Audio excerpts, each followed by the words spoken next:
আজি অতি আনন্দৰে দিন।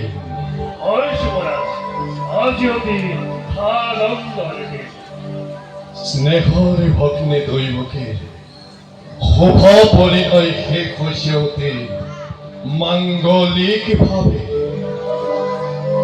অতি সুখীমতে বসুদেৱৰে হাতত ভৰিটিকে সমৰ্পণ কৰি মই আজি অতি সন্তোষিত। হয় যুৱৰাজ, দৈৱকীৰ বাবে বসুদেৱে উপযুক্ত বল, আৰু সেইবাবে মই আজি লভিছো আনন্দ।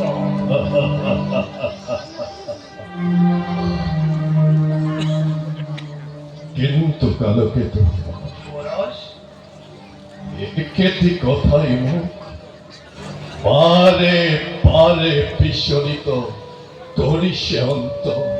যুৱৰাজ,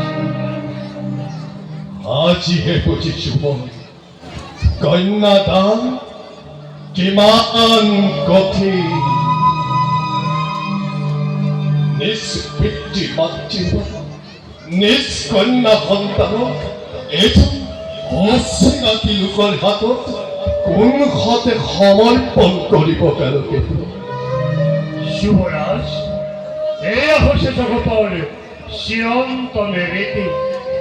পুত্ৰ হলে পৰ কন্যাই গৃহ পোষা কৰে, আৰু কন্যা হলে গতি কৰে পৰৰ গৃহলৈ।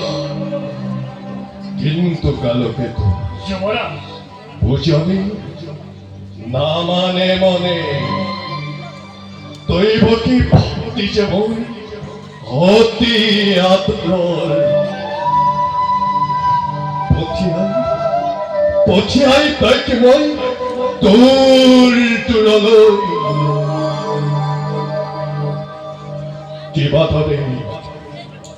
কিবা দৰে থাকিম বাৰু মথুৰাৰে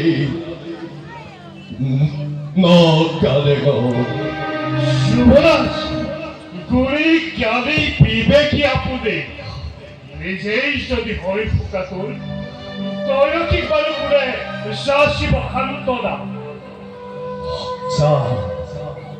সঁচা কালকেতু, কিন্তু বুজিও নুবুজে আজি মোৰ অবুজ পৰালে। দৈৱকী যে মোৰ নয়নার মনে, দৈৱকী যে মোৰ অতুল সম্পত্তি। সেই দৈৱকীকে বিদায় সুস্থ ধ্যানে কিবা দৰে থাকিম বাৰু মই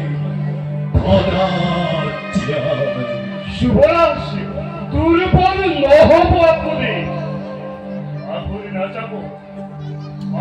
নাযাব সেই অতীতৰ কথা।